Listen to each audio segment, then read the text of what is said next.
Allez, on va débuter. Alors, bonsoir à tous. Merci d'être présents pour ce premier webinaire, donc dans la continuité de la Journée mondiale de la lutte contre l'obésité. Donc, le webinaire aujourd'hui, c'est quand l'obésité fait les grands titres. Et on a l'honneur d'avoir l'animation de Aurélie qui est psychologue spécialisée en obésité qui va pouvoir animer ce webinaire. Alors, on va laisser dérouler la présentation et il y aura un temps d'échange. Après, on regardera évidemment les questions, qu'il y aura pas dans le chat, mais dans les questions-réponses. Et on va en sélectionner quelques-unes pour pouvoir les poser à Aurélie en fin de session. Merci à tous et je vous retrouve tout à l'heure.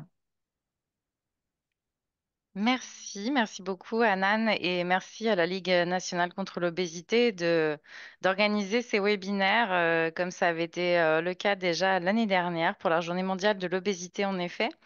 C'est un honneur pour moi d'être ici. Donc, je suis psychologue, effectivement. Je suis patiente partenaire en situation d'obésité et je me suis expertisée dans le domaine de l'obésité. Aujourd'hui, je fais des conférences, des formations, etc. dans le domaine de l'obésité. Je suis notamment membre du conseil de patients de la Ligue et puis d'autres associations, dont une dont je vous parlerai à la fin de ce webinaire. Alors, je vais afficher mon diaporama. Ah, sauf si quelqu'un d'autre partage son écran. Non, non, Je non, peux non, fermer, pardon. hein? Oui, oui, Ouais, c'était pardon. une erreur. Oui, oui, vous D'accord. pouvez fermer, Aurélie. Ok. Donc, je vais le mettre comme ça. Est-ce que tout le monde voit bien? C'est bon pour vous? Je vais considérer que oui. Alors, Et j'ai pas de le- retour. Ça devrait être OK.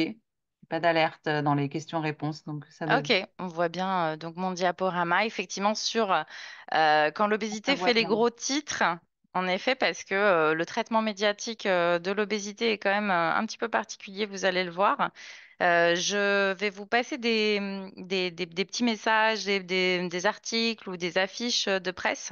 Et donc, du coup, dans la section questions et réponses, n'hésitez pas non plus à partager vos commentaires et vos impressions, au moins sur celle du début. Et donc celle-ci que vous voyez, j'espère que là vous voyez le titre qui s'est effacé, avec ces deux images hein, qui ont fait la une des Inrecuptibles à gauche avec Bess Ditto, pour ceux qui la connaissent, qui est la chanteuse du groupe Gossip.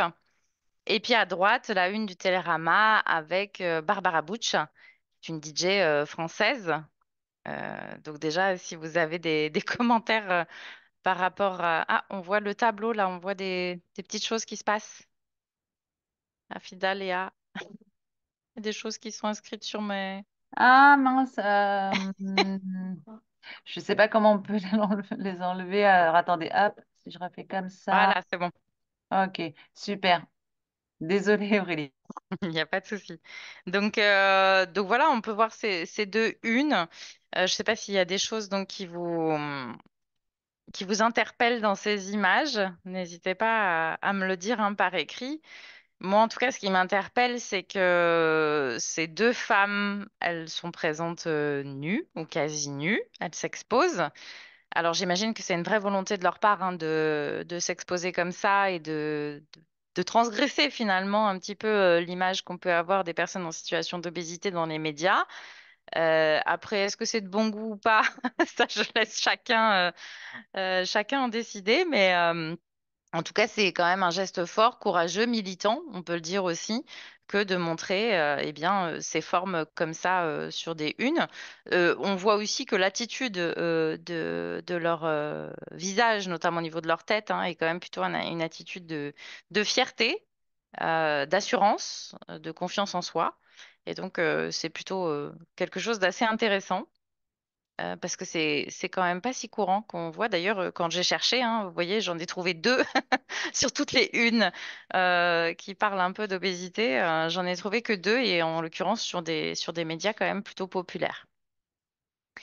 Je continue avec ces deux unes de Time, Time Magazine hein, quand même. C'est aussi un gros média. Donc Time, bon, c'est plutôt aux États-Unis. Vous voyez que là, sur la fiche de gauche, on voit ce qui s'apparente, on va dire, à un cornet de frites, hein, avec, donc pour ceux qui comprennent pas bien, à l'intérieur, en fait, ce qui fait office de frites, c'est chaque État des États-Unis avec le pourcentage d'obésité qui concerne ces États. Donc, The Obesity Epidemic in America, donc parler d'épidémie d'obésité aux États-Unis. Et puis sur la fiche de droite, on voit donc une partie, on va dire, des États-Unis qui montre une espèce de, de bonhomme à la bouche ouverte avec la moitié d'un hamburger à l'intérieur. Donc là aussi, hein, si vous avez des commentaires, n'hésitez pas. C'est-à-dire que là, on fait le lien, en tout cas, assumé du time entre l'obésité et quand même l'hamburger d'un côté, les frites de l'autre. Bon, en gros, c'est lié à la fast-food, à la mauvaise alimentation. Et les images, oui, Yemona, les images USA sont stigmatisantes comme d'habitude. Bon, je connais pas tous les médias aux États-Unis, mais effectivement, pourtant, les États-Unis, on le sait, sont le pays où il y a le plus en proportion de personnes en situation d'obésité. Et c'est vrai que c'est quand même assez réducteur, en tout cas, de pouvoir les lier uniquement à l'alimentation et pas à d'autres choses, à d'autres facteurs. Je vois qu'il y a Charlotte Hiverneau qui a levé la main, mais je ne sais pas si vous avez le droit de parler, peut-être à la fin, ou alors n'hésitez pas à écrire sur donc le QR. Oui, Aurélie, c'est plutôt favorable d'avoir le temps d'échange à la fin de la Oui, oui, présentation. Je sais pas, pas de plutôt souci. que... Merci, Aurélie. Cette une de Science et Avenir, alors là on est quand même sur un média un peu spécialisé hein, sur les questions médicales et scientifiques, donc on pourrait se dire qu'a priori c'est un petit peu plus sérieux. On voit donc diabète, surpoids, la molécule miracle hein, sur les nouveaux médicaments et notamment des injections de GLP-1. La molécule miracle, alors déjà on peut s'arrêter sur ce titre, hein, miracle. Voilà, c'est miraculeux. On va pouvoir soigner tout un tas de choses. Et puis il y a un sous-titre hein, quand même. Elle serait bénéfique pour Alzheimer, Parkinson, les maladies cardiaques. Alors, c'est assez drôle parce qu'on a parlé diabète et surpoids juste avant, mais elle serait aussi bénéfique pour Alzheimer, Parkinson, les maladies cardiaques, ce qui laisse sous-entendre que finalement, une injection de GLP-1, et c'est bon, on est débarrassé de beaucoup de maladies diverses et variées. Et puis, vous voyez le petit macaron en dessous, en bas à gauche. Après les États-Unis, elle déferle en France hein, déferlante, enfin ça fait aussi écho à l'épidémie d'obésité. Eh bien là, on a une déferlante de médicaments entre guillemets anti-obésité. Donc cette une, elle est quand même aussi assez particulière, sans doute un peu stigmatisante. Hop. Alors, quand on rentre maintenant dans les articles de presse de manière un peu plus comment dire, précisément ou particulièrement. Là, c'est un article qui a été publié sur Capital en juillet dernier, donc c'est pas si lointain, sur les traitements, donc toujours anti-obésité. Des startups se lancent tous azimuts dans la course à la solution miracle. On retrouve donc cette terminologie de solution miracle. Voilà, encore une présentation de baguette magique, exactement. C'est le nouveau, alors après, maintenant, quand on rentre un peu plus dans l'article, c'est le nouveau mal du siècle. L'obésité touche plus d'1 milliard d'individus dans le monde, un fléau. Alors j'aime bien, hein, parce que voilà, c'est le mal, fléau, et donc bah, le pendant de tout ça, c'est la solution miracle. Donc un fléau qui fait le bonheur du laboratoire danois Novo Nordisk. L'entreprise s'est fait connaître ces dernières années pour ses médicaments contre le diabète, détournés en coupe-faim pour perdre du poids. Un succès retentissant aux États-Unis qui a traversé l'Atlantique et déferle de nouveau hein, en Europe, entraînant des pénuries dans certaines officines. Mais ce n'est pas le seul à miser sur le marché de l'obésité. Des startups se lancent tous azimuts, donc dans la course à la solution miracle. Donc c'est vrai que, compte tenu de ce qui est écrit, en fait, ce qui est vraiment affiché et assumé même de la part de la journaliste. Alors, je ne veux pas forcément, voilà, il y a son nom en dessous, mais c'est pas forcément que elle, hein. Il y en a plein des journalistes qui font aussi cet amalgame entre d'un côté le mal du siècle, un fléau, une épidémie, des mots quand même qui sont très durs. Je dis pas qu'ils sont faux, mais en tout cas très durs et très négatifs. Et puis à côté de ça, voilà, la solution miracle de nouveau qui va tout résoudre et qui déferle de nouveau sur l'Europe. Et dans les officines, maintenant, on ne le traite pas comme étant un médicament, véritablement, mais plutôt, voilà, pour ces médicaments, c'est un médicament contre le diabète détourné en coupe-faim. Là, on voit bien déjà, peut-être ce que vous avez déjà perçu dans les médias, l'année dernière notamment, où on fait la distinction entre les personnes qui sont atteintes de diabète et qui doivent avoir des médicaments contre leur maladie, et puis de l'autre côté, des coupes-faim pour perdre du poids. Donc, c'est pas vraiment un traitement médicamenteux, c'est pas en tout cas considéré comme tel. C'est vraiment un coupe-faim. Encore une fois, on en revient à dire que il faut arrêter la faim des personnes qui sont en situation d'obésité pour qu'elles perdent du poids, ce qui est faux. Et puis, par ailleurs, vous avez l'image en dessous d'une personne en train de se faire une injection. Ça, c'est assez courant. On va le voir tout à l'heure, hein, de voir aussi dans les images pour représenter les personnes en situation d'obésité, des ventres exposés, nus, des bourrelets, en fait, hein, pour être exact, puisque là, la personne en plus se tient effectivement le ventre pour se faire cette injection. On continue. Si j'y arrive, voilà. Avec la BBC, quand même aussi un média sérieux, hein, a priori, BBC, c'est quand même pas rien. Et cette image, je sais pas, qui moi me choque en tout cas personnellement, peut-être que vous aussi, mais de cette femme donc qui a devant elle a priori des nuggets dans chacune de ses mains, dont une un peu dans la bouche également, avec en face d'elle d'un côté des chips, de l'autre un hamburger avec des frites et puis évidemment un soda au milieu pour parfaire le tableau. Et donc le titre, c'est comment les médicaments anti-obésité vont changer notre rapport à la nourriture. Encore une fois, on fait ce lien entre alimentation et obésité. Et ce commentaire, enfin ce titre plus exactement de figure, hein, juste en dessous de l'image, qui dit les aliments dont nous disposons ont une teneur élevée en calories, sans autre explication. Enfin, je veux dire, c'est les aliments dont nous disposons alors qui ont, voilà, je sais pas trop, ont une teneur élevée en calories. Alors évidemment, si on se braque sur les aliments qu'on voit sur cette image, oui, sans doute. Mais encore une fois, c'est comment dire un lien un peu insidieux. On n'explique pas véritablement le lien, mais c'est un préjugé en fait que de dire, de faire ce lien sans le dire justement entre les aliments à haute teneur calorique et puis l'obésité, comme si effectivement c'était ça le problème.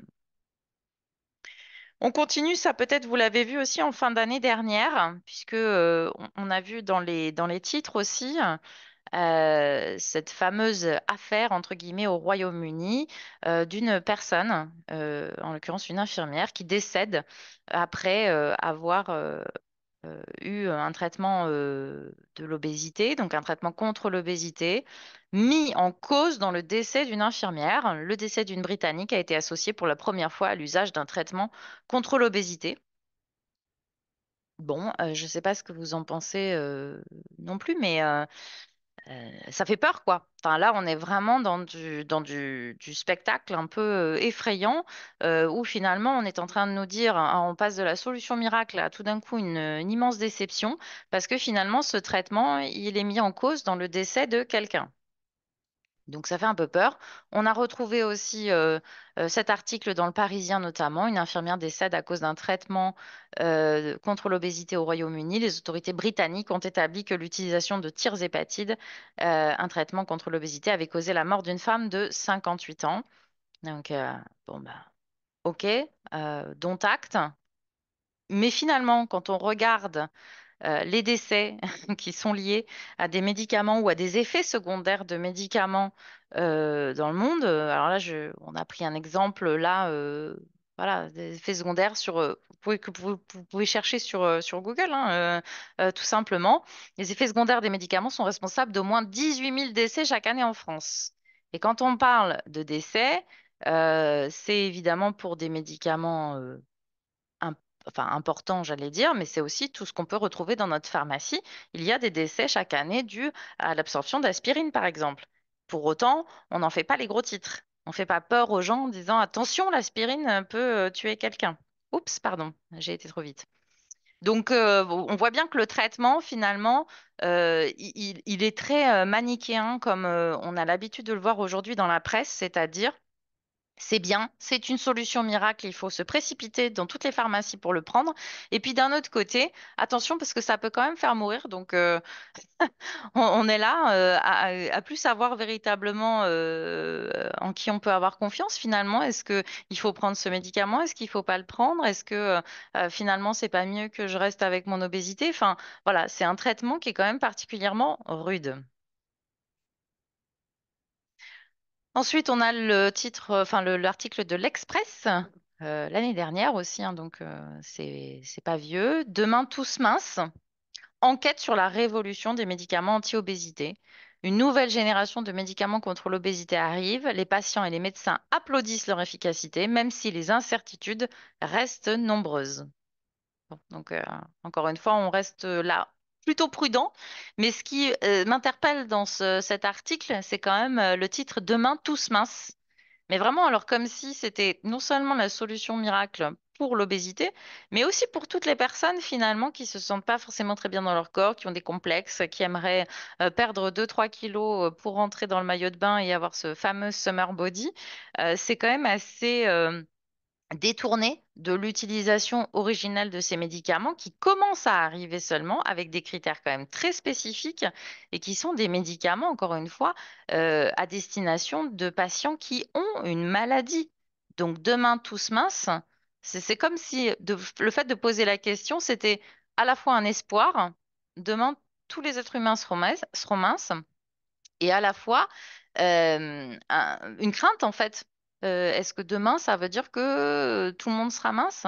Et c'est vrai que ça pose question là aussi de se dire, bah, je voudrais prendre ce médicament éventuellement. Encore une fois, c'est pas un débat sur les médicaments, hein, ce que je raconte, mais je voudrais prendre ou avoir un traitement pour mon obésité, pour me sentir dans mon corps et puis dans ma santé. Et en même temps, bah, ça me fait culpabiliser de me dire, bah, ça veut dire quoi si je suis mince demain, je vais mieux. Mais du coup, ça veut dire que je ne peux pas aller bien avec un corps qui est avec un peu plus de forme. Enfin, voilà.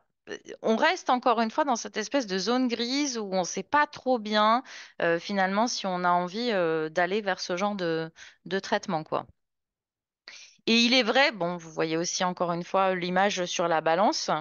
Hein, le choix des images est quand même aussi assez intéressant dans ces articles. Là, je me concentre sur les mots, mais les images, hein, sont aussi assez intéressantes. Et c'est vrai que si les médias en tout cas prennent exemple sur Google Images pour aller choper leurs photos, eh ben on n'est pas arrivé parce que vous voyez ici un exemple d'une recherche sur Google Images, hein, tout simplement, où on a recherché le mot obésité en 2014. Alors, je vais vous montrer un petit peu ce que ça donne aujourd'hui, mais en 2014, voilà ce qui se passait. 2014, c'était il y a 10 ans. Voilà ce qu'on trouvait. C'est-à-dire des personnes déjà qui sont, alors certes en obésité, mais quand même en obésité quand même extrême, je vais dire ça comme ça, qui représentent pas l'ensemble de la population des personnes qui sont en situation d'obésité. Vous voyez des obésités génétiques, et notamment chez les enfants, donc ça veut dire qu'ils ont une maladie génétique associée. Vous voyez des corps assez dénudés, parce qu'évidemment, pour montrer la grosseur, il faut la montrer dans son état le plus pur. Donc, vous voyez des personnes en maillot de bain ou sur la plage ou des ventres avec comment on appelle ça, des mètres rubans, des choses comme ça. À noter aussi quand même que vous voyez, je ne sais pas si vous arrivez à le voir, mais sur la 1, 2, 3, quatrième ligne, quasiment dernière photo, quatrième ligne et au début de la cinquième ligne, des animaux. Alors là, un singe et un chien, c'est quand même assez extraordinaire. Et puis on voit aussi assez régulièrement des personnes en situation d'obésité, soit qui font de l'activité physique ou qui essayent en tout cas, comme ce jeune homme là en bas à gauche qui visiblement est exténué de sa séance. Quel message là aussi on essaye de faire passer, je ne sais pas. Ou alors des personnes qui mangent. Voilà. Donc c'est vraiment associé que à ça. Donc c'était un peu catastrophique. Et en 2022, donc un petit peu plus proche de nous, voilà ce que ça donne aujourd'hui, hein. Je vous rappelle que Google Images en fait est généré, en fait les images qui sont générées dans les premières recherches, hein, c'est des images sur lesquelles les utilisateurs cliquent le plus. Donc ça veut dire qu'il y a un logarithme qui, qui, euh, trie entre guillemets ces photos en fonction de l'utilisation des personnes. Donc là, ce qui est intéressant, c'est que déjà, on a un tout petit peu changé de paradigme. En 2022, donc 8 ans après la première recherche, on est quand même sur des images un peu plus factuelles, un peu plus scientifiques, un peu plus analytiques. On explique, entre guillemets, un peu plus ce qu'est l'obésité par des images, par l'IMC ou par des choses, voilà, qui sont un petit peu plus, je vais dire, scientifiques. On trouve aussi des images un peu plus body positive, j'en parlerai un petit peu tout à l'heure. Même si, bon, on a quand même cette dichotomie entre voilà, les ventres, les mètres rubans, les balances, et puis cette image aussi, je sais pas, un 2 3 4 5 6 7 la septième de la première rangée, où vous voyez deux corps qui font face. L'un qui, donc, a priori, ne souffre pas d'obésité. D'ailleurs, le titre, c'est Les causes de l'obésité. Et qui a dans le corps de la verdure, des avocats, des oignons, de la salade, des tomates. Et de l'autre côté, la personne donc qui, a priori, est en situation d'obésité, avec là aussi des pizzas, des sodas. Bon, voilà. Donc, on n'est toujours pas complètement détaché des paradigmes anciens, mais quand même, ça a un petit peu évolué. À titre d'exemple, de comparatif d'une autre maladie chronique qui est l'asthme, vous voyez que quand on tape asthme sur Google Images, eh bien finalement, on arrive quand même à des images qui sont beaucoup moins stigmatisantes, avec soit des explications effectivement sur la maladie, qu'est-ce que l'asthme, soit sur les traitements. Où là, on voit, au lieu de voir des personnes donc, qui sont en train de s'étouffer, s'étrangler, etc., on voit les fameuses ventolines que les personnes qui ont de l'asthme prennent pour bah, justement éviter de faire une crise. Donc vous voyez qu'on est quand même sur des images qui sont beaucoup plus scientifiques, beaucoup moins stigmatisantes et plus explicatives. Par contre, quand on tombe sur gros, quand on fait voilà, la recherche sur le mot gros, là par contre, on retombe sur des images très spectaculaires de personnes qui sont en obésité plus, et qui sont, vous le voyez, hein, encore une fois, nues ou à moitié nues, enfin qui sont exposées comme ça, comme des bêtes de foire. C'est vraiment très, très indécent, quoi, hein, je trouve, comme image. Donc on n'est pas encore, on n'est pas encore tout à fait sorti. Alors, moi, je me suis amusée aussi pour vous montrer que on peut finalement montrer des images non stigmatisantes de l'obésité. Donc, je vous fais un petit comparatif. Quand on tape obésité et vie quotidienne sur Google Images, voilà ce qu'on trouve. Donc, des ventres avec les bourrelets ou avec le mètre ruban. Ok, je vous en ai sélectionné, hein, j'ai pas fait l'entièreté de la page, mais je vous en ai sélectionné. Ou alors, en parallèle, obésité vie quotidienne, voilà ce que ça donne, c'est-à-dire des gens qui sont désespérés devant leur balance et leur mètre ruban, un monsieur tout en bas à gauche qui tient un hamburger et qui a le mètre ruban autour du cou, et puis cette femme en haut à droite, bon, dont on comprend pas bien ce qu'elle fait là, puisque bon, a priori. L'obésité ne la concerne pas vraiment, mais bon, vous voyez que le message qui est transmis hein, dans cette image, c'est attention, vous pouvez avoir de l'obésité en mangeant, bah voilà, je commente même pas, et en regardant la télé, donc sous-entendu en étant inactif. Pour autant, quand on va sur des banques d'images intéressantes, je vous donnerai le lien tout à l'heure, mais quand on va sur des banques d'images qui sont non stigmatisante, voilà ce qu'on peut trouver, obésité et vie quotidienne, avec des gens, vous le voyez, j'espère que vous voyez bien la différence quand même, des gens qui vivent en fait tout simplement, qui rigolent, qui discutent, qui jouent, qui font du shopping, qui bronzent et qui sont finalement heureux. Et ce qui est intéressant aussi dans ces images, c'est que on peut voir des personnes qui sont en situation d'obésité, mais pas que. Parce qu'en fait, les personnes qui sont en situation d'obésité, elles ne sont pas seules dans leur coin ou alors toutes entre elles. C'est aussi des gens qui vivent au milieu d'autres personnes qui n'ont pas de maladie chronique ou en tout cas qui n'ont pas l'obésité, mais qui peuvent avoir d'autres problématiques de santé, sauf que c'est pas marqué sur leur, sur leur visage ni sur leur corps, hein, contrairement à l'obésité où finalement le poids est le symptôme le plus visible. Mais bon, vous voyez que la différence est quand même assez frappante. Quand on fait le comparatif entre obésité et famille, donc là c'est pareil, image stigmatisante trouvée sur Google Images avec de l'obésité génétique, avec des enfants particulièrement, mais des enfants aussi avec leurs parents qui regardent la télé. On peut voir sur la troisième image la luminosité d'un écran, donc on peut imaginer qu'ils regardent quelque chose à la télé et qui mangent en même temps, hein, et qui mangent évidemment des choses à haute teneur calorique, comme le disait l'article précédent. Et plus étonnant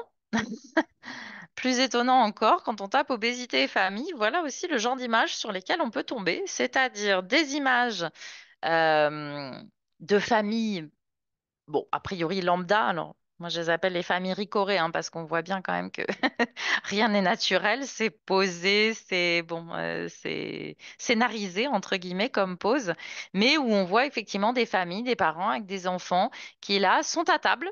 Hein, les quatre sont à table, mais à table avec des légumes, des choses un peu plus intéressantes, comme si finalement il devait y avoir une distinction. Hein. Vous avez le bon chemin et le mauvais chemin. Donc, eh bien, ce comparatif entre les familles qui font bien les choses, hein, sous-entendu, et celles qui font moins bien les choses, et donc qui sont exposées à l'obésité. Et là, c'est pareil, donc, je vous montre des images non stigmatisantes, obésité et famille, où là, on retrouve des personnes qui sont déjà pas forcément en obésité extrême, mais au-delà de ça, des gens qui voilà, vivent tout simplement, s'expriment avec d'autres personnes. Ils passent des bons moments finalement en famille. Parce que ce qui est transmis dans les autres images, c'est des personnes en obésité finalement qui vivent mal, qui font la gueule, qui sont mal dans leur peau, mal dans leur tête, dépressifs, etc. Figurez-vous qu'il n'y a pas que ça, en fait. Dans les personnes qui sont en situation d'obésité, il y a aussi des gens qui sont très heureux, qui vivent simplement, naturellement, et qui n'ont pas focalisé toute leur attention non plus uniquement sur leur maladie, parce qu'on peut aussi vivre bien avec une maladie chronique. Encore et un autre exemple sur obésité et travail, où on va retrouver alors des choses qui n'ont rien à voir avec le travail, hein, les ventres, les maîtres rubans, les bourrelets, etc. La distinction entre la femme mince et la femme qui est en situation d'obésité. Et puis d'autres images, voilà, stigmatisantes, où on va voir notamment cette image en bas à droite de ce monsieur qui travaille, qui est à son bureau a priori et qui, hop, de nouveau s'enfile des hamburgers, des sodas, des hot dogs, etc. Et voilà, sur une banque d'images non stigmatisantes, ce que ça donne. Voilà, des gens qui travaillent, qui sourient, qui sont heureux a priori de travailler et qui sont à leur travail. Pour l'activité physique, alors quand on tape obésité et activité physique pardon, sur Google, alors on tombe sur des choses qui sont quand même un petit peu plus concrètes, un peu plus explicatives, entre guillemets, sur les bienfaits de l'activité physique, sur les caractéristiques de l'activité physique. Mais on va quand même, hein, rassurez-vous, trouver d'autres images comme celle-ci, c'est-à-dire un enfant en bas à gauche qui est inactif, donc euh, voilà, peut-être sédentaire, hein, en tout cas c'est ce que ça transmet comme message, mais peut-être qu'il ne l'est pas, peut-être qu'il vient justement de finir sa journée et qu'il s'est posé 5 minutes sur le canapé pour regarder quelque chose à la télévision. Et cette dame en bas à droite qui lutte, vous voyez, qui combat hein, les parts de pizza. Ce qui est assez choquant, je trouve. Alors que finalement, l'activité physique, c'est bien autre chose, hein. C'est des gens, hein, vous voyez, là, il y a tout un panel aussi d'activités physiques qu'on peut faire et voilà, encore une fois, qui montrent des gens qui sont bien, que c'est des images aussi, je sais pas si vous voyez la différence, mais déjà qui sont en situation et qui sont beaucoup plus lumineuses. C'est-à-dire que on met pas le focus sur le corps des individus. On les montre en situation. Voilà, ils sont en train de faire du vélo, de faire du foot, de faire du yoga ou d'autres choses. Mais en tout cas, voilà, le focus n'est pas sur le corps, sur la grosseur, sur la peau aussi qui est montrée, etc. Donc ça veut bien dire que c'est possible, hein. Et enfin, le dernier exemple, c'est obésité et consultation médicale. Donc voilà ce qu'on trouve sur Google Images. Encore une fois, on se retrouve face à des soignants. Alors des corps en fait, hein, des ventres hein, pour être plus exact, qui sont face à des soignants en blouse qui mesurent le tour de taille. Et puis, bah, voilà, des balances, des choses comme ça. Et en bas à droite, moi, je l'aime beaucoup celle-là parce que là, on est sur un soignant donc qui met sur la balance le patient et qui le pointe du doigt. Alors, on ne sait pas trop si c'est pour dire fais attention ou si c'est pour dire c'est ta faute. Mais enfin, ça présume rien de bon. Alors que en parallèle, on peut trouver des images de consultation médicale avec, voilà, là aussi une perspective, un angle, on va dire, un point de vue qui est beaucoup plus neutre, qui est beaucoup plus bienveillant aussi, que les images qu'on trouve à droite. Alors, ces images-là, donc elles existent, hein, bien sûr, il n'y en a pas non plus énormément, mais ça montre la diversité corporelle et une image plutôt positive des personnes qui sont en situation d'obésité. C'est donc toutes ces images-là non stigmatisantes, moi je les ai trouvées personnellement sur la banque d'images de l'ECPO, donc l'European Coalition for People Living with Obesity, pardon pour mon anglais. Mais vous avez quand même d'autres liens ressources et notamment je vous invite à aller sur le site de l'EASO.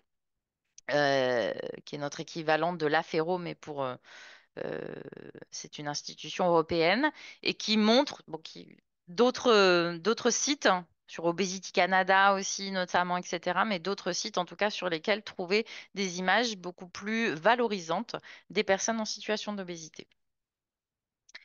Alors malgré tout, il y en a une qui s'en sort bien, il faut le dire aussi, hein. Il y en a une qui s'en sort très très bien dans les médias. C'est cette femme, Lizzo, qui est une chanteuse américaine. Alors, elle a le désavantage, si je puis me permettre, hein, pardon, mais en tout cas, dans le traitement médiatique, elle a quand même le désavantage d'être une femme, d'être noire et d'être en obésité, ce qui fait déjà beaucoup de choses. Et pour autant, eh bien, cette femme, Lizzo, a le courage déjà de s'exposer, de se montrer dans diverses tenues, vous le voyez, dans diverses situations, et surtout, elle contrôle son image. Et c'est ça qui change aussi beaucoup la donne, parce que tous les articles qui sont faits sur elle, les photos, etc., elle a un droit de regard dessus, c'est elle qui choisit. Et vous voyez que quelles que soient les situations dans lesquelles elle est, il y a des moments où elle est en robe, où elle est un peu plus exposée, ou d'autres fois où elle est un petit peu plus chic, ou peu importe en fait. Dans toutes les postures dans lesquelles elle est, euh, bah, elle est belle, elle est valorisée, elle est lumineuse. Voilà, on voit que elle assume, quoi. Alors après, est-ce qu'elle est bien dans son corps? Est-ce qu'elle assume son corps, etc. Ça, on ne le sait pas grâce à ces images, on le sait plutôt par les interviews, hein. On sait que Lizzo, elle exprime très bien le fait que effectivement, elle est en obésité, mais que voilà, elle fait tout ce qu'elle peut dans sa vie pour essayer d'être en meilleure santé ou en bonne santé d'ailleurs tout court, ce qui ne veut pas forcément dire que effectivement elle peut vivre bien son obésité. Alors c'est vrai, je reprends le petit commentaire d'Émilie. En France, on a Iseult qui maîtrise aussi très très bien. Qui a plutôt. Alors elle, en plus, elle en a fait des chansons. Elle, on sait qu'elle vit moins bien, entre guillemets, son corps et qu'elle l'accepte moins bien. Mais elle expose ses sensations, ses ressentis, en tout cas par rapport à sa maladie et par rapport à son corps. Et d'ailleurs, elle en a fait une très jolie chanson. Mais c'est vrai qu'Isolde a aussi, comment dire, a le, j'ai pas envie de dire le courage parce que ça demande pas du courage. En fait, elle est elle-même. Elle est elle-même, elle sait qui elle est, elle sait quelles sont ses valeurs et donc finalement, elle ose s'exposer, elle ose parler d'elle-même, mais sans forcément non plus euh, s- enfin, concentrer tout ça sur son corps. Parce en France, on a aussi plusieurs personnes qui ont parlé de leur obésité, qui ont parlé de leur prise de poids ou de leur perte de poids, etc. Mais finalement, on les connaît pas pour ça. C'est pas des stars de l'obésité en fait. Isolde, c'est une chanteuse et donc quand elle vient sur les plateaux, elle parle de ses chansons et elle se concentre là-dessus. Donc, effectivement, c'est assez intéressant de voir qu'il y a quand même des bons exemples aussi à suivre et des personnes qui viennent de plus en plus, en tout cas, représenter des personnes qui sont en situation d'obésité. Oui, et alors? Voilà. Juste pour dire que cette image, elle est publique. Ça ne veut pas dire qu'ils ou elles les vivent bien dans leur vie intime, mais c'est leur vie intime. Donc, on n'est pas obligé non plus de se concentrer que sur l'obésité ou le corps. Et pour autant, et notamment dans les années 90-2000, on a eu des choses à la télévision, dans les films, etc. Mais en tout cas, diverses choses qui sont apparentées à ce qu'on appelle le fattertainment, pardon. C'est-à-dire, c'est un jeu de mots entre fat, donc qui veut dire gras, et entertainment, qui veut dire divertissement. Donc, c'est-à-dire qu'il y a eu des choses qui ont été réalisées dans le but de se divertir à cause ou grâce ou bon voilà par le biais du gras et du gros. Je ne sais pas par où commencer, mais peut-être voilà le film The Nutty Professor dont je me souviens plus le titre en français, mais c'est pas grave. Le professeur Folding, je crois, ça s'appelait où on voit donc Eddie Murphy à gauche, grimé. Évidemment, là, donc à gauche, il porte un costume, en fait, pour les fat suits, ça s'appelle, donc des costumes pour simuler un corps plus gros. Et puis à droite, bah, le Eddie Murphy, musclé, costaud, en forme, etc., etc. Donc vous voyez que et c'est pareil, hein, elles sont pas valorisées de la même manière, ces images. On a aussi eu l'exemple de Friends, hein, qui nous a montré une Monica à un moment donné qui était effectivement en situation d'obésité et qui n'arrêtait pas de manger. Je ne sais pas si vous vous en souvenez aussi, certains le connaissent, mais franchement, qui n'arrêtait pas de manger. Donc là, on a montré une image des personnes donc, grosses pardon, qui font que manger toute la journée, ce qui évidemment est totalement faux. Alors le film, moi grosse aussi, j'ai rien contre le film en soi, hein, le film est plutôt intéressant. Ce que je trouve un peu dommage dans ce film, c'est d'une part l'affiche, parce que alors moi grosse, où on voit cette personne affalée sur le canapé avec un paquet de chips sur les genoux et les cheveux sales, enfin bref, un peu pas soigné quoi, on va dire, donc ce qui montre une image plutôt délétère des personnes en situation d'obésité. Et surtout, ce qui m'embête dans ce film, ce qui a fait polémique hein, d'ailleurs, c'est que l'actrice principale, qui pourtant avait quelques rondeurs, porte en fait une fat suite. C'est-à-dire que c'est pas son vrai corps qu'on voit à l'image, c'est un costume qu'elle porte. Et donc on a dit à la réalisatrice, mais pourquoi finalement vous n'avez pas choisi une actrice tout simplement qui correspondait au rôle en fait, comme, euh, comme dans beaucoup de films. Et puis, alors j'aime beaucoup, en tout cas, c'est une émission qui a énormément marché. Sans doute que certains d'entre vous la connaissent, qui s'appelle The Biggest Loser, qui était aux États-Unis, dont l'objectif était donc de mettre en situation des personnes en situation d'obésité et qui devaient perdre le plus de poids possible selon un parcours. Mais alors, extrême, je pense que c'est un mot encore trop faible. On les mettait toute la journée à faire de l'activité physique, mais au point qu'ils en étaient malades.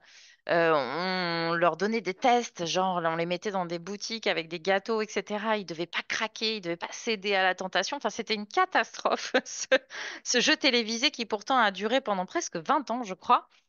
The Biggest Loser, et qui finalement a eu des répercussions assez dramatiques. Alors déjà dans la représentativité, évidemment, parce que en fait on voyait ces personnes souffrir et finalement ça plaisait aux téléspectateurs.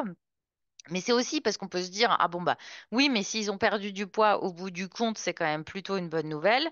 Certes, c'était une bonne nouvelle après l'émission. Maintenant, sur le long terme, ce que ça a généré, comme les régimes restrictifs d'ailleurs, c'est que leur métabolisme s'est ralenti encore davantage et que du coup, ils ont stocké encore plus après. Et donc, ce qu'on dit pas, c'est que 3 ans, 5 ans, 10 ans après l'émission, eh bien, toutes ces personnes, ou beaucoup de ces personnes en tout cas, ont repris du poids, même encore plus que ce qu'ils avaient au départ de cette émission. Et cette émission a vraiment détraqué leur métabolisme. Donc, ça a eu quand même des répercussions physiques compliquées pour les personnes qui l'ont, qui l'ont faite. En France, on a aussi des documentaires à la télévision. Alors là aussi, je rentre pas dans les détails et je les ai pas tous vus. Donc mon idée, c'est pas de pointer du doigt ceux qui sont bien, ceux qui sont pas bien, mais simplement de vous montrer quand même comment on montre l'obésité dans les médias. Donc vous avez obésité, la médecine dans la balance. L'obésité est-elle une fatalité? La bombe à retardement, mon corps, ma prison, vaincre l'obésité. Ou alors, à l'inverse, donc là, on est vraiment sur de la lutte, sur quelque chose qui va nous exploser à la figure, prison, enfin, que des mots, fatalité, etc., assez négatifs. Mais on a aussi en parallèle Opération Renaissance et la clinique de l'espoir. Alors là, pour dire, voilà, on peut renaître en fait. C'est ça, hein, l'idée, c'est on peut vaincre l'obésité et donc renaître de ses cendres. Enfin, c'est vraiment, c'est pas le traitement médiatique qu'on a pour le cancer ou d'autres types de maladies hein, quand même. Maintenant, on peut aussi réfléchir à l'utilisation de ces personnes qui sont représentées dans les médias. Déjà, premièrement, il faut bien comprendre, et là pour le coup, je suis bien placée puisque je suis régulièrement sollicitée par des journalistes. Ça a un petit peu évolué, ça a un petit peu changé, c'est mieux aujourd'hui, mais il y a 5 ans, 10 ans en arrière, plus on était gros déjà et plus on pouvait montrer ces personnes-là. Donc en gros, on montre des personnes qui sont en obésité de grade 3 parce que c'est spectaculaire alors qu'ils ne représentent que 2% de la population française. Donc, voilà, donc c'est pas représentatif du tout, mais c'était vraiment pour l'image, hein, pour le spectaculaire.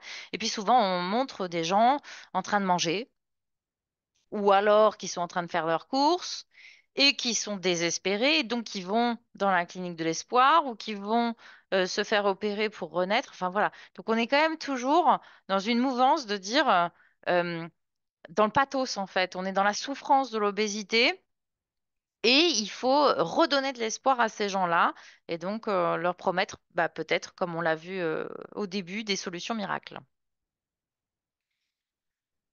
Alors maintenant, il y a eu des choses aussi qui ont été faites hein, pour lutter contre cette fameuse grossophobie ambiante. Alors, je ne vais pas non plus rentrer dans les détails, mais sachez qu'il y a eu plusieurs mouvances différentes, Fat Liberation, Fat Acceptance, Body Positive, etc. Mais nous, on connaît plus peut-être en France le mouvement Body Positive qui à l'origine était plutôt intéressant puisque l'idée était de montrer la diversité corporelle, pas forcément d'ailleurs que sur le poids, hein, bien sûr, mais que finalement tous les corps étaient dans la nature et qu'il fallait l'aimer, en prendre soin, etc., etc. Le problème du body positive, c'est que ça a rajouté une injonction supplémentaire aux personnes qui étaient en situation d'obésité. C'est que non seulement il fallait soigner, c'était une maladie, retrouver l'espoir, etc., se traiter, machin, mais en plus, il faut s'aimer, il faut s'accepter. Donc là, ça a généré encore davantage chez les femmes, puisque c'est souvent le corps des femmes hein, qu'on pointe du doigt aussi, eh ben, ça a généré chez les femmes des angoisses terribles de se dire bah, qu'est-ce que je fais du coup de mon corps? Si je l'aime pas, bah, je suis pas du tout body positive. Et si je l'aime, en même temps, ça va à l'encontre du soin que je peux lui apporter parce que l'obésité était une maladie, etc. Bon, moi j'aime beaucoup plus ce dernier mouvement aujourd'hui qui est de l'ordre du body neutrality, c'est-à-dire de neutraliser en fait les effets positifs, négatifs. En fait, il n'y a pas des corps qui sont beaux, il n'y a pas des corps qui sont acceptables et d'autres qui ne le sont pas. Il y a juste des corps. Et en fait, on choisit pas notre corps, on choisit pas notre taille, on choisit pas notre couleur de peau, on choisit pas notre couleur de cheveux ou la texture des cheveux, la couleur des yeux, etc. Eh bien, de la même manière, on ne choisit pas non plus véritablement son poids.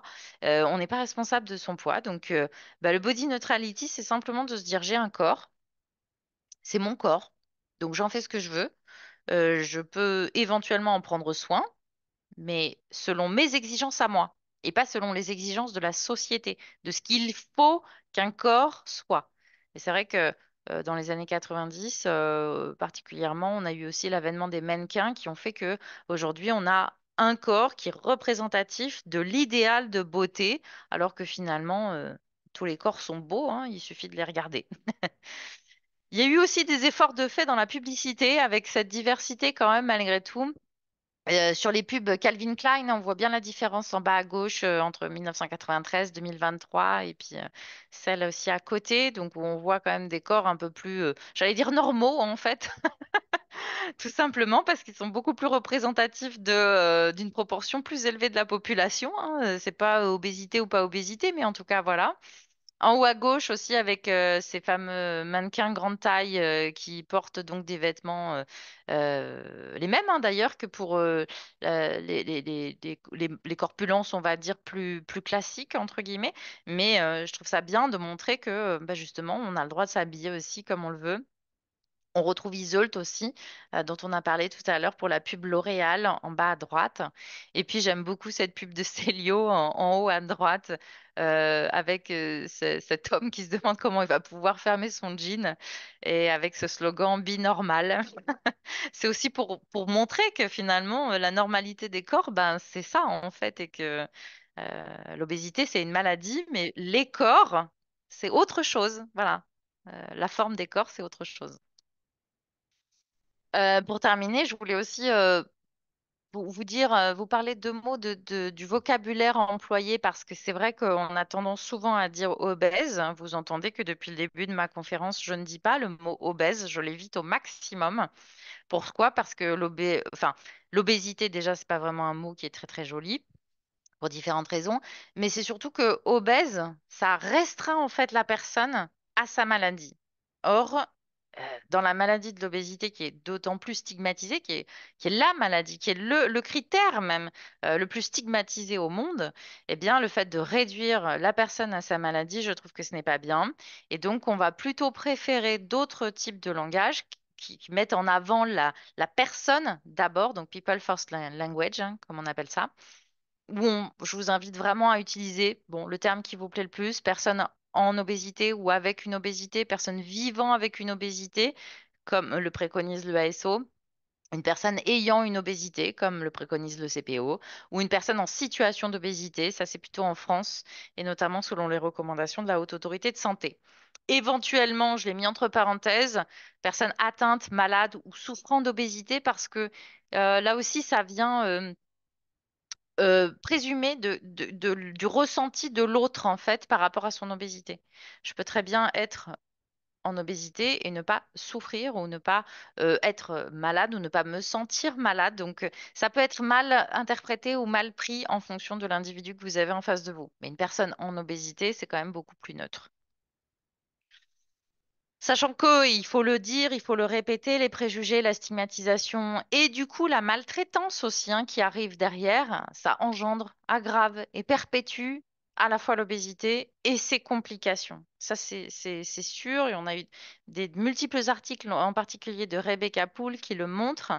Et non seulement ça aggrave du coup la maladie obésité et ses complications, mais en plus ça entrave l'accès aux soins, c'est-à-dire que les personnes qui sont stigmatisées vont beaucoup moins chercher du coup de l'aide et chercher des soins auprès des personnes compétentes. Donc c'est grave quand même la stigmatisation. C'est pas juste quelque chose, voilà, on en parle, c'est rigolo, mais non, c'est quand même ça a des répercussions assez graves.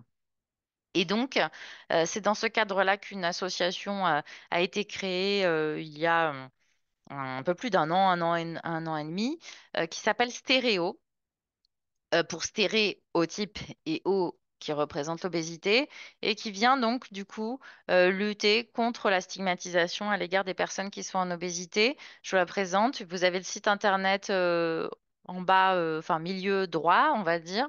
Mais sachez que c'est une association en plus qui a la particularité d'être composée de personnes qui sont à la fois des professionnels, des soignants, enfin vraiment il y a plusieurs types de métiers qui sont représentés et qui sont des spécialistes de l'obésité, mais aussi des personnes qui vivent avec une obésité, et puis tout un tas de personnes différentes vraiment, mais qui sont en tout cas concernées de près ou de loin par l'obésité et qui veulent véritablement euh, proposer un accompagnement bienveillant, empathique et non stigmatisant auprès des personnes. Et donc l'objectif, c'est de former, notamment, de sensibiliser à la stigmatisation, de former notamment les équipes médicales, mais aussi la société presque, j'allais dire, dans son ensemble, en mettant à disposition des ressources pédagogiques, en apportant notre expertise, en collaborant, en communiquant en fait avec des institutions, des sociétés savantes, des associations comme la Ligue nationale contre l'obésité, etc. Et puis en étant un petit peu actif aussi sur les réseaux sociaux pour essayer de voir bah, les contenus qui peuvent être stigmatisés, stigmatisants, et ceux qui ne le sont pas. Donc, je vous invite vraiment à aller voir déjà sur ce site internet. Oups, et je crois que j'ai fini, j'en termine là. Euh, oui, je pense que c'est bien. Comme ça, on aura 10 minutes de questions. En vous donnant voilà, quelques petits articles sur la stigmatisation dans l'obésité, voilà, qui peuvent vous intéresser pour aller un petit peu plus loin, si vous le souhaitez. Voilà, donc j'ai pas vu d'autres questions passer, mais peut-être que il y a. Est-ce que Alors, l'association a un résumé? hop, je vais essayer de remettre ma vidéo. Ah, ça ne marche pas. Bon, ben, vous allez juste entendre. Merci beaucoup Aurélie, c'était génial. Super intervention. Merci à toi. Donc du coup, on n'a pas trop de temps. Donc on a sélectionné les questions qui revenaient le plus souvent. La question sur Stéréotype, l'association, excuse-moi. Stéréo, stéréo. Stéréo, excuse-moi. Est-ce qu'elle a un Instagram ou un LinkedIn? Est-ce que tu sais? C'est une question qui nous est posée. Instagram, oui. LinkedIn, oui. D'accord. Facebook, je ne sais pas. En tout cas, LinkedIn et Instagram, c'est sûr. Oui, oui, il y a aussi Ok. des réseaux sociaux. Là, vous pouvez aller voir sur le site. Normalement, il doit y avoir les liens des réseaux sociaux aussi associés. Ok, ça marche. Merci. Quels sont selon vous les freins à une représentation médiatique plus nuancée? Super question. Comment on pourrait faire le lien dans les médias pour quand même à parler des personnes en situation d'obésité sans être trop stigmatisant. Donc, tu nous as pris l'exemple de la chanteuse. Mais dans, pour monsieur et madame tout le monde, comment c'est possible? Alors, les freins, je pense, des médias, en fait, pourquoi ils traitent l'obésité de cette manière-là? Mais c'est simple, en fait, et c'est presque un peu stupide, tellement c'est simple, c'est juste qu'ils connaissent pas. Donc, en fait, plus on va faire connaître l'obésité, ce que c'est, la maladie d'obésité, et je fais bien la distinction, là, encore une fois, hein, entre la maladie obésité, parce que j'ai vu une autre question qui m'a interpellée de Christelle, la maladie de l'obésité, qui, celle-là, est vécue de manière intime et qui est diagnostiqué par des médecins compétents et formés à l'obésité, c'est très important aussi de le dire. Et de l'autre côté, la diversité corporelle. C'est deux choses qui sont extrêmement différentes en fait. On a souvent tendance à amalgamer ça. Et donc c'est pour ça en fait que le traitement médiatique, il est aussi stigmatisant, c'est parce que on montre des corps qui sont gros et ça suffit en fait à représenter l'obésité. Or, ça n'est pas du tout ça l'obésité. Donc, quand on fait l'effort d'aller chercher des spécialistes, des experts, de demander aussi, maintenant, ce que je disais tout à l'heure, hein, ça va un peu mieux parce que les journalistes demandent quel type de photos ou nous font valider, par exemple, les photos, les articles qu'ils peuvent écrire, etc. Bon, c'est pas le cas de tous les médias. Mais les médias de presse écrite, notamment, qui ont un petit peu plus de temps parce que justement, ils doivent écrire leurs articles, ça va mieux. Les médias télévisuel, radio, etc. Bon, ils n'ont pas trop le temps. Souvent, on vous appelle le matin pour une interview à 15 heures, donc c'est encore compliqué. Mais bon, ça évolue doucement, mais sûrement. Donc ça, c'est vraiment les gros freins. Et donc, ce qu'il faut faire, eh ben, c'est tout simplement proposer justement nous, hein, déjà, un vocabulaire qui soit approprié, des photos qui soient adaptées, qui soient beaucoup plus bienveillants, beaucoup plus positifs aussi pour montrer la diversité corporelle. Et ça ne nous empêche pas, malgré tout, en tant qu'experts, de pouvoir expliquer toujours et encore la maladie de l'obésité, qu'est-ce que c'est, et d'expliquer la définition et les causes, surtout, de l'obésité. Donc ça, je pense que ça va vraiment faire évoluer les mentalités au fur et à Merci mesure. Aurélie. Est-ce que tu penses pas que c'est aussi une facilité? Tout simplement, ça recoupe un peu ce que tu dis, mais c'est une Ouais, bien sûr, facilité. c'est simpliste en fait. On va résumer ça et Oui, oui, bien voilà, sûr. Non, mais on va faire très simple sans chercher. oui, oui, non, mais tout à fait. Mais d'ailleurs, bon, évidemment, je suis pas médecin, je connais pas toutes les maladies, mais je crois véritablement que l'obésité est une des maladies les plus complexes à comprendre. Complexe parce que tout le monde n'est pas d'accord avec la définition, parce que tout le monde ne le vit pas de la même manière, et c'est bien normal parce qu'on parle de l'obésité, mais en fait, on devrait dire les obésités, tellement il y en a de formes, tellement il y en a de causes et de conséquences. Donc, effectivement, c'est une maladie qui est extrêmement complexe à comprendre déjà, pour les professionnels, pour les scientifiques eux-mêmes, et puis bah, comprendre les causes, hein, évidemment. Euh, Bah, c'est ce qui fait qu'effectivement, on n'a pas envie enfin, de toucher du doigt cette complexité, et puis finalement, on n'y comprend plus rien. Bah oui, c'est plus simple de mettre effectivement Oui, ouais, tout obèse et à gros, fait. et puis voilà, Ouais, ouais, ça y ouais, est, c'est ouais. fait, on a fait notre article, c'est génial. Ouais. Bah, ouais, c'est ça. Je pense qu'il y a un peu de ça. Pourquoi ne pas, alors j'ai une autre question. Pourquoi ne pas légiférer autour de l'utilisation des corps en situation d'obésité? Ça, c'est très intéressant. Alors, pour tout ce qui est communication média, c'est très, très, très compliqué Ouais.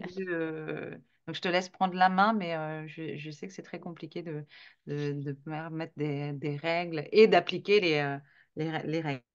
En fait, pourquoi pas? Voilà, c'est ça. Non, mais bien sûr, pourquoi pas légiférer, mais en même temps, on a déjà la législation de notre côté, puisque la stigmatisation est interdite par la loi, la discrimination est interdite par la loi. Maintenant, pour le prouver, c'est déjà beaucoup plus compliqué. Et puis, qu'est-ce qui fait que, enfin, je le disais aussi tout à l'heure, bon, il y a des choses qui sont évidentes, mais après, ça dépend des individus, en fait. Peut-être qu'une photo, là, parmi toutes les photos que je vous ai montrées, il y en a certaines qui vous ont pas choqué ou il y en a certaines qui vous ont plus choqué que d'autres. Donc c'est très intime là aussi, la perception qu'on peut avoir de ça. Mais finalement, ce serait très compliqué de toute Oui, façon d'aller derrière les gens sur les. mm, Alors, encore davantage sur les réseaux c'est sociaux, mais subjectif, hein. sur les médias, c'est pareil. On va pas courir derrière chaque journaliste pour dire, ah, mais là, vous avez utilisé en 1995 une photo qui n'était pas. Bon, oui, ce serait bien de légiférer, ce serait bien effectivement qu'on puisse dénoncer, mais c'est aussi un petit peu l'objectif de Stéréo. Pas forcément d'être stigmatisant à l'égard des personnes qui sont stigmatisantes, mais simplement de pouvoir justement donner les bons outils, de pouvoir leur expliquer comment on peut faire mieux, tout simplement. Mais pour ça, il va falloir de la patience parce que un travail de longue haleine. Ok.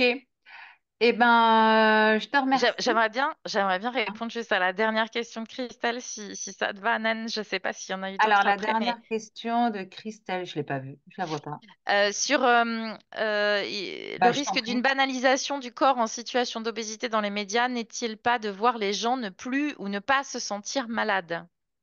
Ah oui. Non, je ne crois pas. En fait, encore une fois, je fais bien la distinction. On doit banaliser ou en tout cas ne pas sacraliser ou diaboliser aucun corps, en fait, aucun type de corps, selon moi. Donc la banalisation, c'est pas vraiment de la banalisation de l'obésité, c'est la neutralité corporelle. C'est pas la même chose. Par contre, effectivement, on peut quand même parler de l'obésité comme étant une maladie.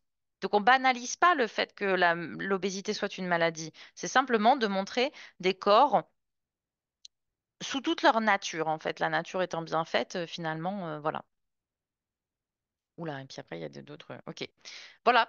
C'était tout ce que je voulais C'était rajouter, tout. excuse-moi. Merci, merci, merci Bah, Aurélie. et merci à tous les participants, Top, et merci à merci. toutes les Ouais. personnes présentes et merci beaucoup à Anan, à Afida et Léa qui sont aux commandes de ces webinaires et qui font un travail formidable.